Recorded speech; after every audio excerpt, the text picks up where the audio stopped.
Wir sind in Chiapas, dem südlichsten Staat Mexikos, angekommen. Und es ist definitiv ein anderes Mexiko. Wir verstehen kein Wort. Es ist einfach... Ja, man versteht einfach gar nichts. Es ist kühler und ländlicher, doch genau das genießen wir. Aber es ist eben auch der ärmste Staat Mexikos. Und auch das merkt man. Über 70% der Menschen hier leben in Armut. Etwa 20–25% in extremer Armut.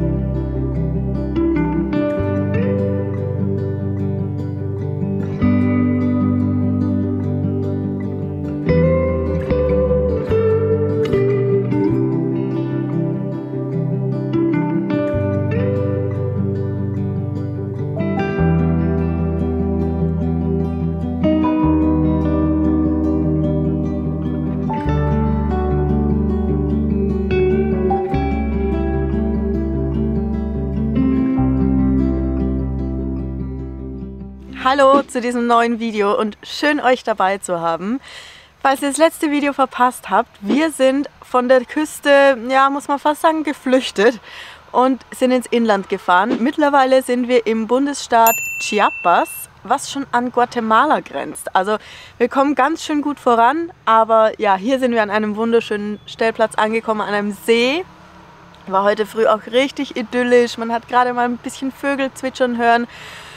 Mittlerweile bauen sie da hinten im Hof irgendwas um und baggern und fahren mit den Lastwagen, es ist ganz schön laut. Mexikanisch eben, aber ja, wir lassen uns davon nicht beunruhigen. Der Platz hier ist trotzdem wunderschön und wir nutzen heute sicher den Tag, um auch einiges zu erledigen, am Video zu arbeiten, ja, uns zu sortieren für die Weiterreise.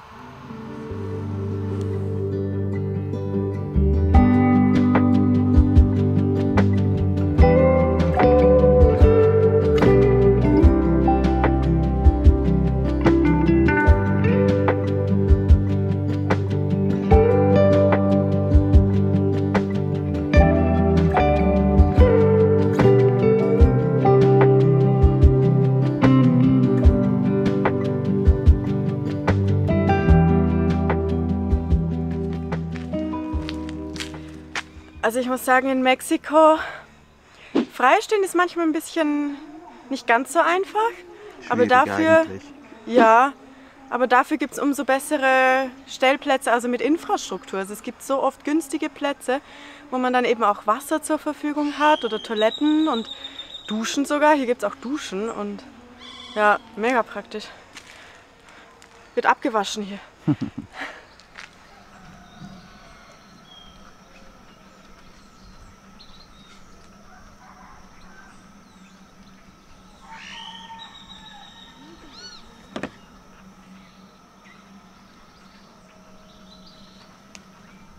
Ich bin ja meistens für die Routenplanung zuständig, also natürlich sagt Roberto schon, wenn er was nicht sehen will oder wenn er was gesehen hat, dass er sehen will, aber so das Grobe mache ich. Und ja, wenn wir jetzt schon so nah an der Grenze sind, muss ich mich, glaube ich, mal damit befassen, was wir da so machen. Zeit. Ja. Sonst fahren wir wieder nach oben in die USA. Das passiert nicht nochmal. Definitiv, es geht Richtung Süden, vielleicht mit einem kleinen Schlenker, aber ja. Mal sehen, was wir in Yucatan auch alles machen wollen, denn ich will da unbedingt tauchen. Ich finde, Roberto soll auch noch mal ins Wasser kommen. Weiß nicht, ob Cenoten das Richtige sind für ihn. Du magst ja nicht so nicht unbedingt, Höhlen und geschlossene, ja. Aber mal sehen, also es gibt hier auf jeden Fall einiges, was es noch zu sehen gibt. Und wir haben ja auch einen Zentralamerika-Guide abgestaubt. Ich finde das immer so toll, es gibt diese, halt an den Stellplätzen so diese Bibliotheken quasi, wo man so Bücher tauschen kann und ja. Der war dabei, ist einfach perfekt. Ja, mal sehen, wo es uns hinführt. Aber auch mal sehen, wie lange ich draußen bleibe, weil es ist ganz schön windig. Immer am Nachmittag zieht der starke Wind auf, also vielleicht geht es für mich dann auch nachher rein. Während Jessie also weiter an unserer Route arbeitet, verkrieche ich mich in den Van. Denn ja, ich lasse mich gerne von allem ablenken, wenn ich draußen bin. Und da würde das Video einfach nie fertig werden. Und ja, ich brauche ein bisschen Ruhe. Die Lichtverhältnisse müssen passen, damit ich ja, Color Correction richtig bearbeiten kann. Und ich würde mal sagen, die Aussicht hier drin ist auch nicht wirklich so schlecht.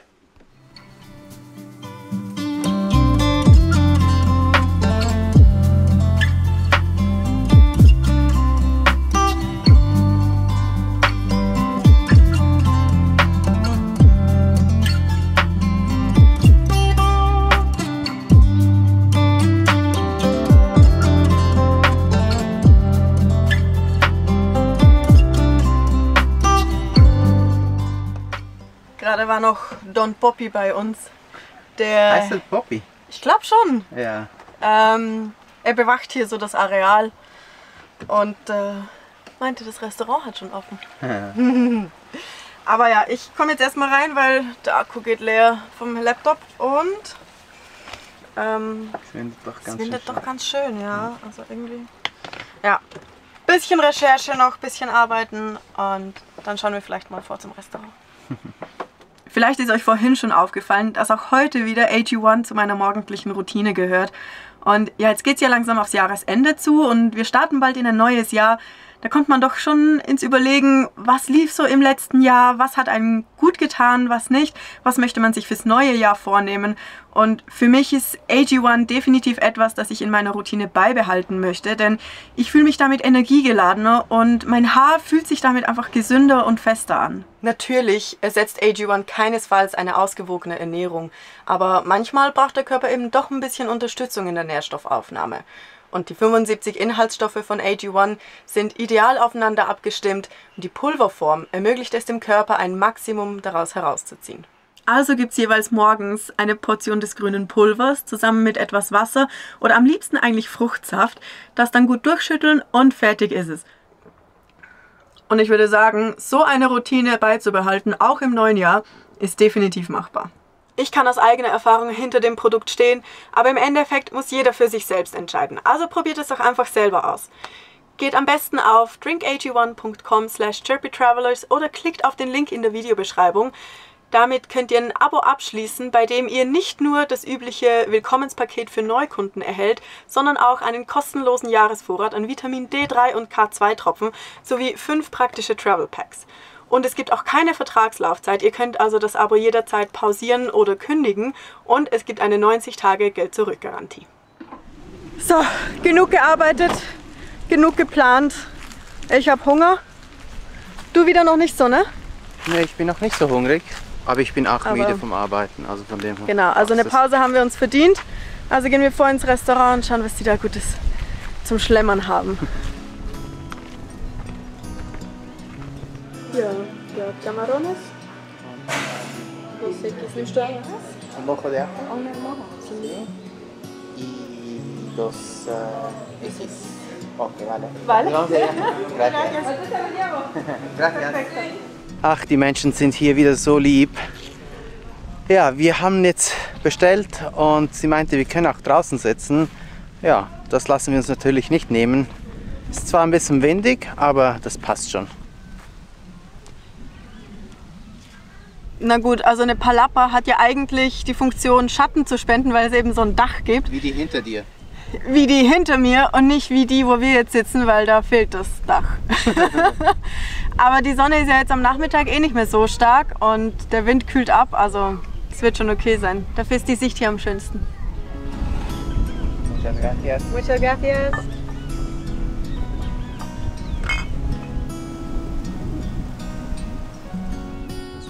Ah. Es picante. No, no pica. No. Pruébelo. ¿Sí? ¿Pero con este o Sí, con sí, las...? sí, pruébelo con las tostaditas. ¿Sí? Póngale. Póngale, póngale. Que baje, ahí va a bajar. Ahora. Póngale, no pica. Pruébelo. No pica, no pica. El que pica sí, sí.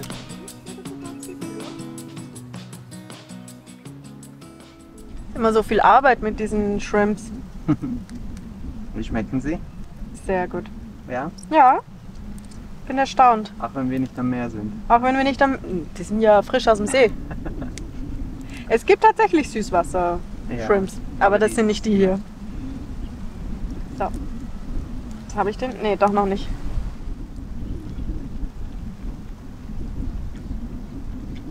Knoblauch. Du auch?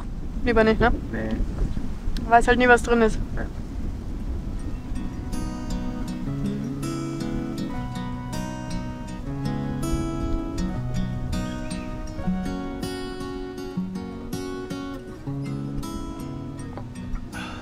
Als er die Shrimps gebracht hat vorhin, meinte er noch, ich soll die Nachos am besten mit dieser Salsa, mit dieser Soße hier essen.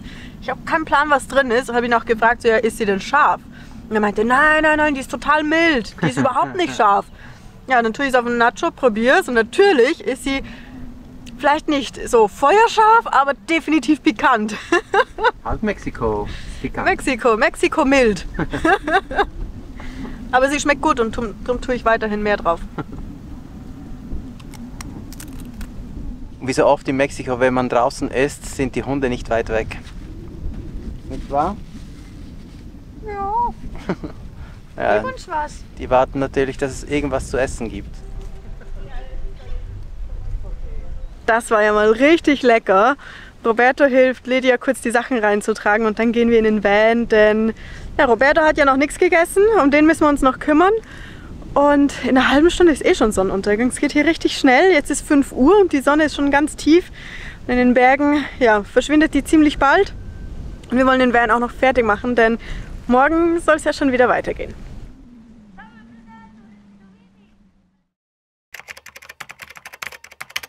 Wir sind ein kleines Stück weiter gefahren und befinden uns jetzt in San Cristobal del Valle und De las Casas.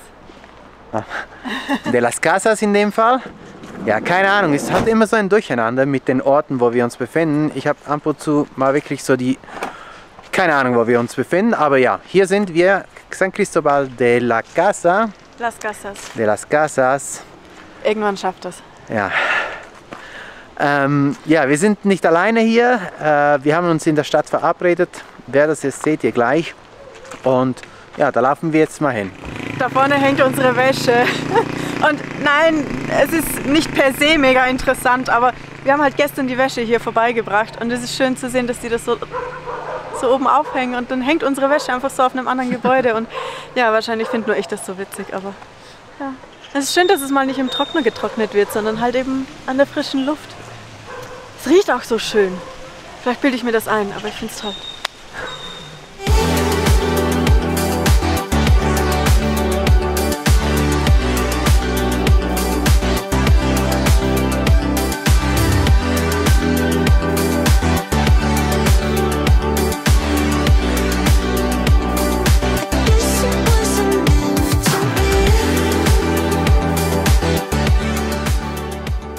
Auch wenn San Cristobal nicht die Hauptstadt der Region ist, ist sie doch gefühlt irgendwie so die wichtigste Stadt. Auf jeden Fall aus touristischer Sicht, denn ja, hier vereint sich wieder die indigene Bevölkerung mit den kolonialen Einflüssen. Also viel von der Architektur stammt noch aus der Kolonialzeit und ist besonders bunt, das lockt die Leute an. Die Stadt ist auch nicht wahnsinnig groß, recht überschaubar, etwa gut 200.000 Einwohner. Ja, der erste Eindruck, würde ich sagen, ist richtig schön.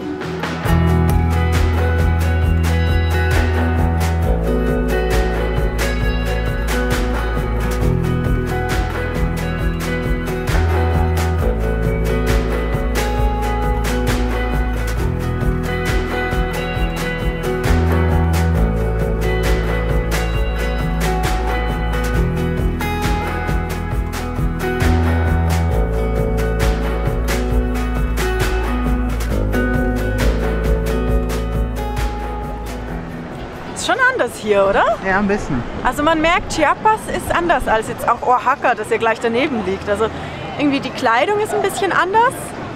Man hat das Gefühl, man ist hier, also man spürt schon, dass es auch ein bisschen ländlicher ist, finde ich, allgemein so die Provinz. Ja. Also, aber es ist schön, sympathisch. Ja, mir gefällt's.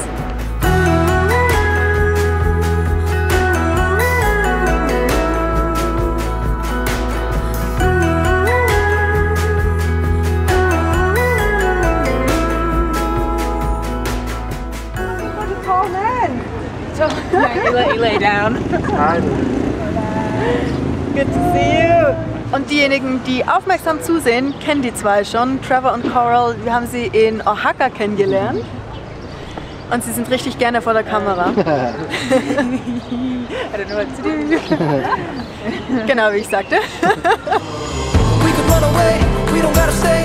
I can feel it, it burns inside me. Take away the pain, we can go insane. I can feel it, it burns inside me. We could run away, we don't gotta stay. I can feel it, it burns inside me. Take away the pain. Man sieht es immer wieder hier in Mexiko, aber irgendwie besonders hier in Chiapas, dass es ganz viele VW Käfer gibt. Und das hat einen Grund, denn da haben wir gleich einen. In Mexiko, genau gesagt im Staat Puebla, gab es die größte VW-Werkstatt außerhalb Deutschlands. Und in den 70ern war der VW-Käfer sogar quasi jedes dritte Auto, das in Mexiko produziert und verkauft wurde. Also das Auto hatte so eine riesen Popularität, unter anderem, weil es auch an einer Rallye irgendwie mal teilgenommen und ich glaube auch gewonnen hat. Also ja, das hat so richtig Geschichte hier. Die meisten sind hier knallbunt und aufgemotzt, also kaum welche sind noch im Originalzustand. Aber ja, es passt so richtig gut zu dieser Architektur hier und so in die Straßen, es ist schon richtig cool. We could run away, we don't gotta stay. I can feel it, it burns inside me. Take away the pain, we can go insane. I can feel it, it burns inside me. We could run away, we don't gotta stay. I can feel it, it burns inside me. Take away the pain, we can go insane. Trust me, I won't let you down. I won't let you down. Wortwörtlich gibt es jetzt eine kleine Kaffeepause. Hier gibt es ganz viele Röstereien und Cafés, also gibt es jetzt einen kleinen Café zur Auffrischung und vielleicht finden wir dann auch noch ein bisschen mehr Energie. Das graue Wetter heute ist irgendwie so ein bisschen, ja, keine Ahnung, tut ein Kaffee auf jeden Fall gut.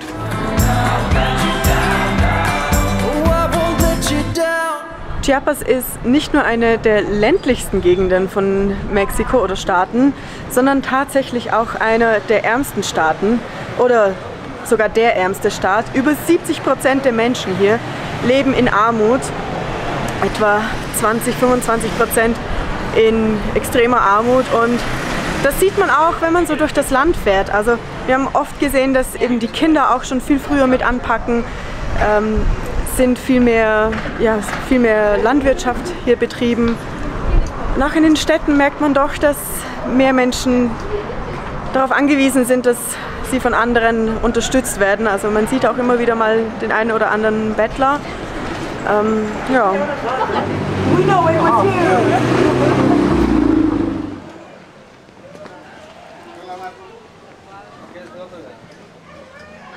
Wir sind uns normalerweise gewohnt, dass in den Märkten richtig was los ist, aber hier ist nicht wirklich viel los. Also es sind zwar viele Läden offen, es wird viel verkauft, also zumindest angeboten, aber es sind keine Käufer hier. Was schon ein bisschen komisch ist, nicht?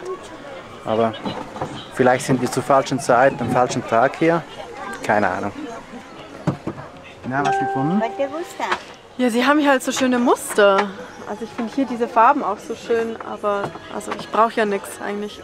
Wir haben ja alles. Wir haben keinen Platz. Und Platz haben wir sowieso nicht, ja.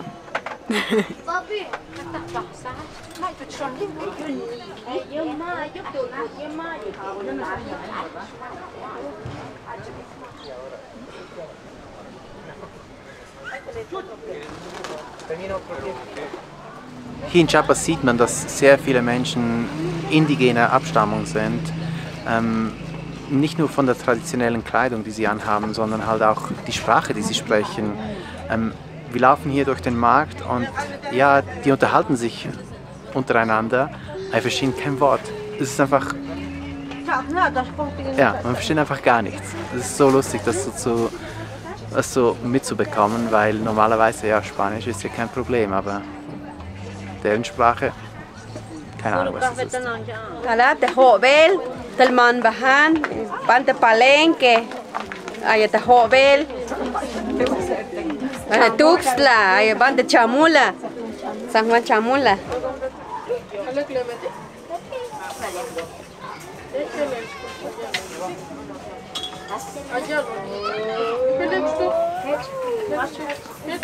Ehrlich gesagt hatte ich erst das Gefühl, dass die Leute hier nicht, ja, man soll ja nicht vergleichen, aber dass sie doch nicht ganz so offen und herzlich sind wie in Oaxaca. Also In Oaxaca, das war ja schon wirklich sehr besonders. Aber ich weiß nicht, Roberto schafft es einfach trotzdem aus den Leuten irgendwas rauszukitzeln und dann hatten wir es trotzdem richtig lustig, jetzt mit einer der Händlerinnen. Und ja, ist halt schon was anderes, wenn man irgendwie mit den Leuten ins Gespräch kommt und ja, zusammen lachen kann. Und ich glaube, die haben uns ein bisschen ausgelacht am Ende. Die fanden es echt witzig, dass wir so planlos sind, aber trotzdem, es war richtig schön. Hat die Interaktion mit den Menschen. Ja. Das hat das richtig Schöne hier.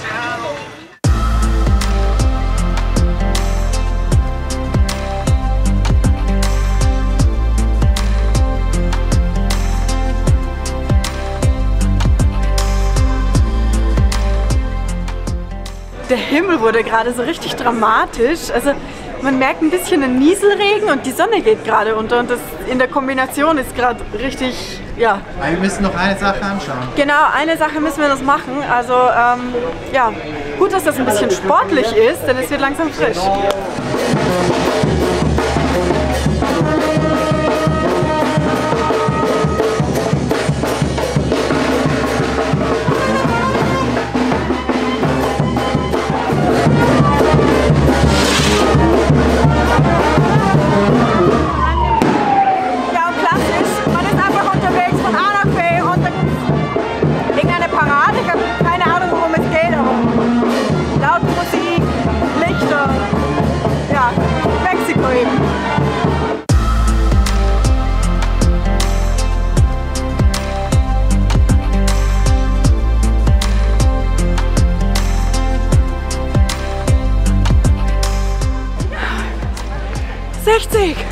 Und noch mehr.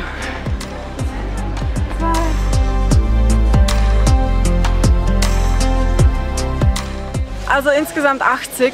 Aber die ersten 10 waren anders. Also kann man auch sagen 70. Und ich mag 7 mehr als 8, also waren es 70. Eigentlich 80. Ja, und jetzt sind wir hier an dieser Kirche, die hier über die ganze Stadt thront. Die wir uns jetzt erarbeitet haben und ich muss jetzt erstmal Luft holen. Wir hatten uns die Aussicht ein bisschen anders vorgestellt.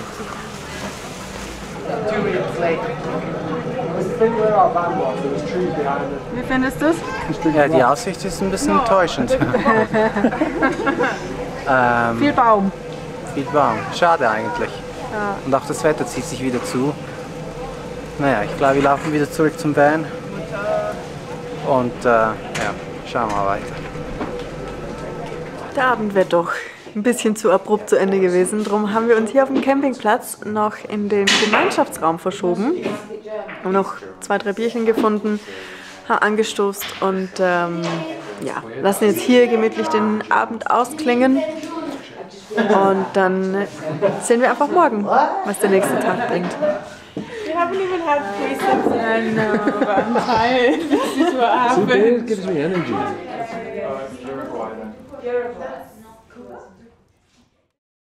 Das war doch ein schöner Abend mit Ihnen. Wir hatten eine richtig gute Zeit gestern Abend und allgemein. Also wir sind so froh, dass wir Sie wieder getroffen haben. Ja, mal schauen, wie es weitergeht. Ja, wir wollen auf jeden Fall noch ein paar Tage zusammen verbringen und mehr von Chiapas erkunden. Wir hoffen aber, dass euch auch dieser Teil schon gefallen hat. Und wir beenden auch damit das Video. Wenn ihr uns gerne unterstützen möchtet, abonniert doch den Kanal, hinterlasst ein Like, einen Kommentar. Ja, schaut auch gerne in unserem Shop vorbei. Und damit verabschieden wir uns bis zur nächsten Woche. Hasta luego. Hasta luego.